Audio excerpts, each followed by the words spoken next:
Good afternoon. This is Brian McNeill with Very Personal Sales Coaching. And I want to tell you a story, a very personal story about something that happened in my life. I'm wearing a military brown t-shirt for a reason. I want to tell you the story about one of my experiences in the military. And this story is called The Little White Girl and the Blood Wings. The Little White Girl and the Blood Wings. Now, I am an airborne soldier. That means I went through basic training, I went through school, I went through all those things in the military, and then I decided I wanted to jump out of planes for a living. That's called airborne in the Army, and I was a part of the 82nd Airborne Unit at Fort Bragg, North Carolina. I'm very proud of that, by the way. But before you become an airborne soldier, you have to go through training. The training lasted 4 weeks at the time. Now, I went through this training back in 1986, but the training was for 4 weeks long. Now, imagine, if you will, for 4 weeks, whenever you go outside, you cannot walk. You have to run everywhere you go. So if you go outside to go to breakfast, for example, you leave outside of your building and you run to breakfast. Now, when you get to the lunch hall, there's a chin-up bar right outside. You have to do chin-ups to pay your way in. Do chin-ups to go in. Then you go in and you do not get very long to eat. You get like minutes to eat. They're rushing you the whole time. So you have to hurry up, get your food, and eat it, wolf it down as fast as you can, and then leave. And as you're leaving, there's another chin-up bar there too. So you have to do chin-ups again to leave. Then leave out the building. Then you have to run to wherever you're going next. Run to your formation area. For example, if you had to go to formation. So when you go to formation, you run to the formation, and then there's an outside area you have to do push-ups to get into the formation area. So it started out, we was just doing 10-week push-ups. Then it got to 20 push-ups, then to 25, then to 30. By the end, you're doing 50 push-ups like it's nothing to get into the formation area. So you get up, run, eat, wolf it down, run to formation area for 4 weeks. If you're outside, you're either working out or running someplace. That's it. And you're practicing all day long how to land. You're learning how to jump out of a plane and live.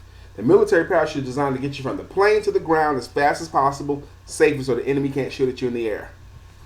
My class for jump school started out with around 700 people in the class, and 135 of us graduated. Only 135 out of a class, about 712, I believe the number was. And they're trying, they call them black hats. They're drill sergeants, but the black hats are trying to make you quit the whole time. They're berating you. They're working you out to extremes. They're giving you ample opportunities to quit, just like life does. They were giving us ample. They would say, like informal, anybody want to quit? And there was always some people that had enough. They wanted to quit. Anybody want to quit? Do you want to quit? They're asking you constantly, do you want to quit? Just like life does, constantly, do you want to quit? Well, one of my heroes was this little white girl. She was in formation a couple of rows ahead of me. I never met her, never talked to her, but I saw her. She was a tough little piece of leather. She was small, tiny little white girl with blonde hair. And she did all the stuff we had to do. And they would dog her out unmercilessly. And I would look at her. If that little girl could do it, I could do it. If she's going to hang, I'm going to hang. So she became like a hero of mine. So I'm watching this girl, and all those moments where, and the whole 4 weeks, I'm tired the whole time. My back hurt the whole time. I was hungry the whole time. I was like, man, this is tough. But I saw that little white girl get it done. She was getting it done. She was getting dirty and stuff and running. It was in August in Fort Benning, Georgia. It was hot, and we were getting it in. So she became like a de facto hero of mine because I saw her get her butt kicked, and I saw her get up from her butt kickings lots of times. Again, finally comes time for the day that we're going to take our jumps, our first actual jumping out of a plane. And on the first day you jump, the jump school make you do it 5 times that day. And all the way up until that moment, we're wondering who's going to punk out, who's going to do it. It came to her turn, and she jumped out of that plane like it wasn't anything. I saw her jump out of the plane like it wasn't nothing. That's what I'm going to do too. So my turn came, I watched her do it, I jumped right out the plane, no problem. Like I'm a champion. They all thought I was tough. Now, once you graduated, you've done your 4 jumps. You come to the graduation ceremony. You're standing there in military pants, boots, and a brown t-shirt like this. And they pin your wings on you. They pin them on your t-shirt. They pull your t-shirt up, pin the wings on, and they put like the backs of them in there, okay? Like the earring backs.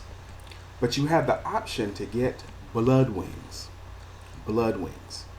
Now, blood wings are the wings have like these two prongs in them. They have these two prongs in them that kind of stick out. So if they choose not to put the backs on them, just position the prongs on you, don't put the backs on, and they punch it into your chest hard as they can so that those two prongs puncture your chest and make two permanent holes in your chest. Now they'll heal up, but you'll always have those two little holes in your chest from blood wings.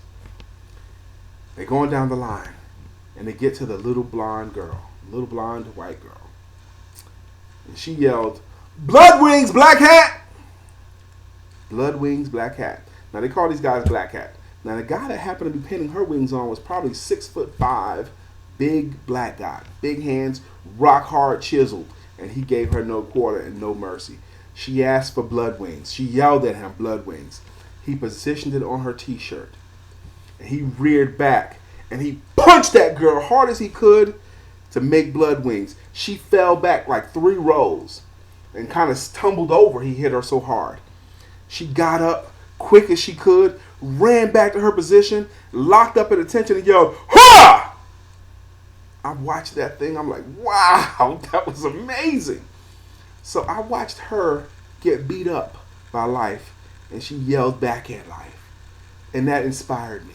I never met that woman, and I don't know her name to this day, but I watched that example of someone that gets beat up by life, and they take it, and they carry on, and now she's the victor.